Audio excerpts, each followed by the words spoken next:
Hi guys, welcome to the channel. I'm Office Bloke Daz. I'm Office Bloke Aidan. And here we are, Office Bloke Daz Sports Edition. Sports only. Yeah. No imitations, the real deal. The #1 sports channel on the planet. Don't forget to subscribe, make it that way. Yeah. You know it makes sense. Come you on. were here first. Yeah, here first, that's right. Right, banned accessories in the NFL. Can't even think what this would be. Well, I'm guessing certain face guards maybe, that you can't see. Yeah, maybe. Don't know, stick 'em. You know what stick 'em is? Sticky for your gloves. Yeah, you roll it on your gloves like I thought you were allowed to do that though. Don't think so. I thought like wide receivers defo have sticky gloves. I think it's maybe just through spitting on it maybe to make them sticky. I don't think you can put stick 'em on it. Maybe it's something else. Yeah, but let's have a look. Banned accessories in the NFL.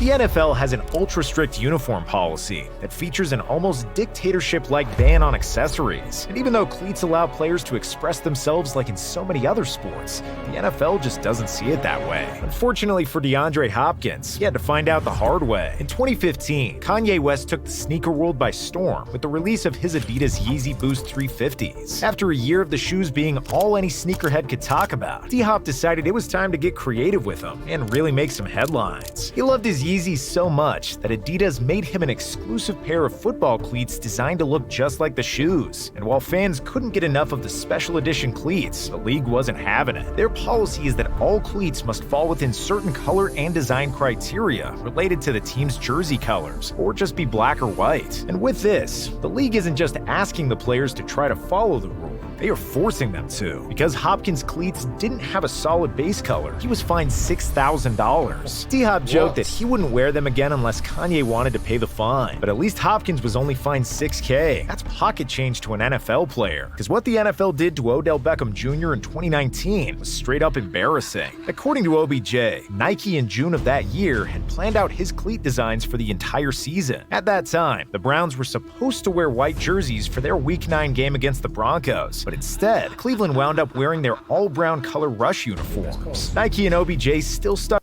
I think that's the first time I've ever seen two teams with one not whiting. Yeah. I remember you raising that thing to us and saying that one team always wears white, and I went, I've never noticed that before. Yeah. And since you said it, I've noticed it every time. Yeah. But apart from that, it's the first time I've Is seen that it. what you always wear white when you're away or home? I don't know, not sure. You would assume that you wore like your colour. Your home colour. Yeah. And then when you go away, you wear white. Yeah, so if you're in like New York Giants, if you were at the Giant Stadium, You wear blue. You'd wear blue, yeah. Anywhere else, you'd wear white. Yeah. But I never noticed it was one team always wore white. I think it is. Yeah. When you said it, I noticed it. Yeah.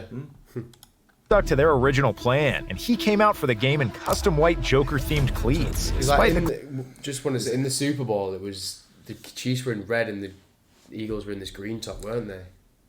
I don't know if that's because no one's home. It's probably for the difference for the Super Bowl. Though. Yeah. You probably want to wear your home shirt, don't you? Yeah. Cleats not matching the Browns' jerseys, there were initially no problems with him wearing them. At least it seemed that way. It wasn't until halftime that the league decided to make a fool of OBJ and show him who's really boss. League officials came to him and said that if he didn't change cleats, he would be forbidden from playing another down in the game. Being totally powerless in the situation, OBJ was forced to switch to plain black cleats for the rest of the game. But making OBJ look like a clown with his Joker cleats is one thing. The NFL can be such a buzzkill that they stopped a player from wearing his trademark accessory because the look had gone viral. During the 90s, Deion Sanders made it cool to rock a bandana under his helmet. It was a fresh look that so many fans quickly fell in love with. And do you know Deion Sanders? I've heard of the name before, Sanders. Yeah. He went to, I'm pretty sure he played baseball as well. Oh, really? Yeah. What's wrong with wearing a bandana, though? Nothing really, is there? As long as it's under the helmet, innit? Exactly. He's probably keeping his hair yeah, intact as well. I don't know. There's some scenes there. I mean, I'm not a fan of the different colour boots anyway. The cleats. Didn't you used to have one pink, one blue boot? I did. Yeah. I remember you playing in them. Yeah. One was pink, one was blue. That was brilliant. You've got to be good though to wear boots like that. You know what I mean? You can't turn up and be shit. Yeah, no, exactly. You know, it's but I'm all about just a black boot. Yeah. And I've always had just black and white boots. Puma Kings. From them, Puma Kings or Adidas Copas, things like that. But then I went to the Puma King, the City edition, which is like a netted blue, aren't they? Yeah. That I've got now. Yeah, but they've not been worn for a while. Need to get back out on the pitch. Yeah. Other players even started to copy. But right as it took off in popularity, the NFL's power brokers decided it sent the wrong message and didn't belong in their league. So in 2001, team owners voted 30-1 to ban bandanas in what came across as an assault on players' freedom of expression. Moving forward, the players were limited to wearing skull caps as long as they had the team logo and colors. But what some people didn't realize was that the policy included another ban, one that nobody told Saints linebacker Demario Davis about. See, during the 2019 season, Davis wore a headband that said "Man of God" on it. The league doesn't allow personal messages like that, so even though the headband wasn't visible under his helmet and matched the Saints team colors, Davis was still fined $7,000. After finding out about the fine, he said, "I don't think a lot of people were aware of the policy that was in place. I wasn't even fully aware of it." Davis felt blindsided by the fine, but he really shouldn't have. After all, the NFL had already fined a player for honoring his own mom who passed away. Steelers running back DeAngelo Williams lost 4 aunts to breast cancer, so for 5 years he wore Find the Cure eye black in honor of them. While one could argue about equipment not being the place to bring up religion, there's no debating that breast cancer awareness is universally viewed as a positive cause. And with the league already dedicating an entire month to it, it'd be crazy to think they'd have any issue with a player supporting it outside of that time frame. So in 2015, after Williams lost his mom to the disease, he asked to wear pink cleats and wristbands. It was a totally reasonable and understandable request to make, but the league denied it. So he decided to continue just wearing the eye black. Then during the 2015 season, even though it was okay for 5 whole years, he was fined just under $6,000 for doing so. And if the NFL will fine a player... It's typical, like... That's insane, establishment mentality, that of, like, it's good enough for us to do it, but not you. Yeah. When we want to do it and we want to promote it and we're going to look at us, we promote all this good well-being and all this, but you can't do it. Yeah. Mad that, isn't it? That's mad Pink strict. boots. What's the difference? Does it matter if you're wearing pink boots? It's obviously for a cause. Yeah, exactly. That it's paying respect to, and pink means his own pink's mum as well. indicative. Yeah, I know. Pink's indicative, isn't it? Breast cancer. Yeah. All the breast cancer awareness sort of stuff. I mean, I wear a lot of pink anyway. We used to go into school on Pink Day. Yeah, that's right. For breast cancer. You know, and stuff like that. It's to raise awareness, and that's all he's doing. He's not doing it to be flamboyant like the guy, Odell Beckham, with his Joker shoes and all that. He's a clown anyway. But, it suits him. For this, you better believe they will go out of their way to make sure none of their sponsors' competitors get free advertising. This means that the league's fashion police are constantly checking to make sure players aren't wearing any unapproved brand logos or names. And there's one polarizing player in particular that week in and week out, they watch like a hawk: Odell Beckham Jr. It seems like no matter what OBJ does, no matter how insignificant, the league finds a problem with it. So there's absolutely zero chance that any of his violations slip through the cracks. In 2018, when he came out for warm-ups sporting a red Supreme arm sleeve, it immediately blew up on social media, and the fans were loving it. But the NFL was quick to let him know he was not allowed to wear it during the actual game. Despite the sleeve matching the Giants' colors, it still violated the league's rules. Only logos or brand names from the league's official partners are allowed to be displayed, and he would have been fined for wearing it during the game. And OBJ's run-ins with the NFL's fashion police didn't end here, though. While him and players around the league love making statements with their on-field jewelry, there is one piece they aren't allowed to wear. In 2019, OBJ had gotten such a fancy and stylish watch that he just couldn't keep it to himself. I mean, it was a limited edition Richard Mille worth $350,000. That type of watch needs to be shown off. So what better stage to display it to the world than during his highly anticipated Browns debut? The only issue was that it violated the league's rules. After wearing it in the game, the NFL let OBJ... He could have easily broken that. Gianni Versace over here with all his jewellery on, going and Who giving it the plays big in an NBA an NFL game with your bloody jewellery $350,000 watch on? Yeah, but I don't know, I'd love to have smashed it. I would have properly gone in for that watch. That's what you would go for, wouldn't Yeah, it? exactly. Helmet Helmet straight onto round that. the watch, yeah.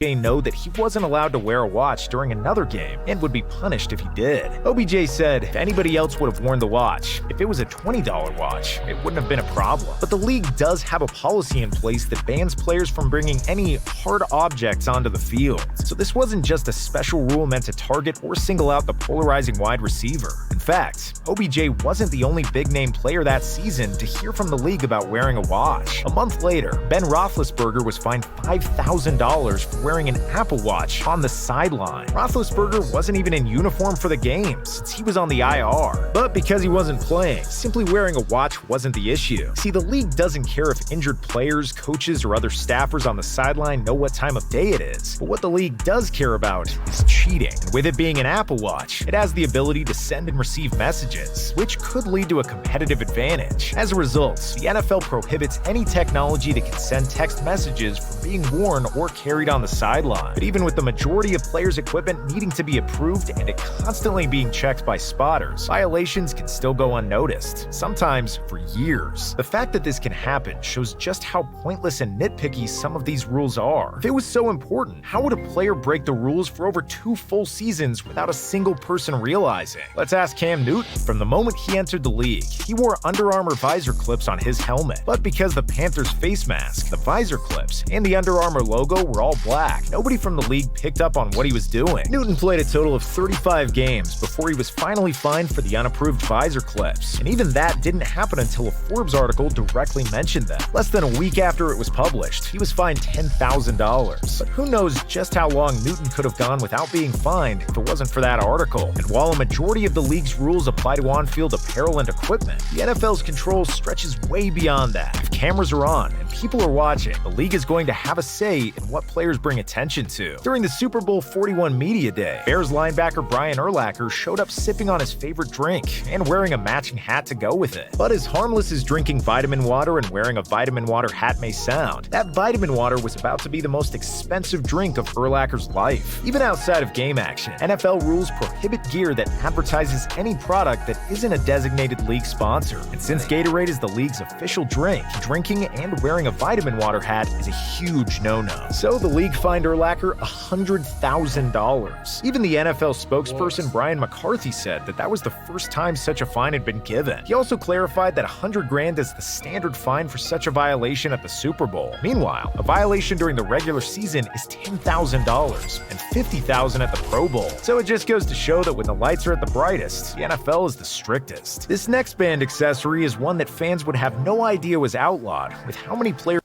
It just goes to show where the money talks, isn't it? Yeah, it's a proper money business. If they're not paying sponsorship to the NFL, you ain't doing it. Yeah. We'll do it. We'll do the same sponsor. We'll have the same products, but you ain't doing it. We're getting the money for it. Yeah. If you're getting the money, no, they want my share. Greed, pure greed. That's why it's the richest league in the world. Yeah. Players rock it at practice or warm-ups. Whether they're simply tinted a dark color or feature some kind of design, players view custom visors as another way to express themselves and add to their swag. Unfortunately for them, though, the league doesn't see it the same way. In 1998, they banned dark-colored or tinted visors for games. The reasoning was that with tinted visors, medical personnel can't see an injured player's eyes, and when checking to see if he is concussed or knocked out, it's crucial that trainers be able to see their eyes. But after years of denying players the chance to wear tinted visors in actual games, the league in 2019 finally tweaked its hard stance. They started to allow players to wear slightly tinted ones with lighter colors, and some guys like Ezekiel Elliott immediately jumped at this opportunity. The league gets a lot of heat for not letting players show their personalities through their equipment. Some of its rules do in fact come from prioritizing safety, and there is no bigger rule emphasized than the one on concussions and head injuries. So because of this, the NFL in 2018 introduced a list of 11 helmets that players would no longer be able to use moving forward due to their poor performance in lab testing. During the 2019 season, 32 players were forced to wear new helmets because of the league's safety initiative. Even superstars who had been around for nearly 2 decades, like Tom Brady, had to change their old helmet. In addition to the list of 11 helmets, the committee that the league uses to approve athletic equipment also won't certify any helmet that is more than 10 years old. And it should come as no surprise that the one player who was extremely vocal in speaking out against this was none other than Antonio Brown. Brown believed the new helmet messed with his vision and made a huge deal about it by refusing to practice and filing 2 grievances that he wound up losing. Along with considering impact to players' heads, the NFL discovered certain kinds of helmets can lead to a different type of upper body injury. Starting in 2014, the league banned the use of overbuilt face masks. Although these face masks looked cool and added to defenders' intimidation tactics, the extra weight was an injury risk. Research showed that this weight could strain players' necks and also jeopardize jeopardize the helmet's ability to not break or become damaged. So guys like Ray Lewis, one of the most feared linebackers in the history of the game, were forced to change their helmets and find other ways to put fear in the eyes of their opponent. But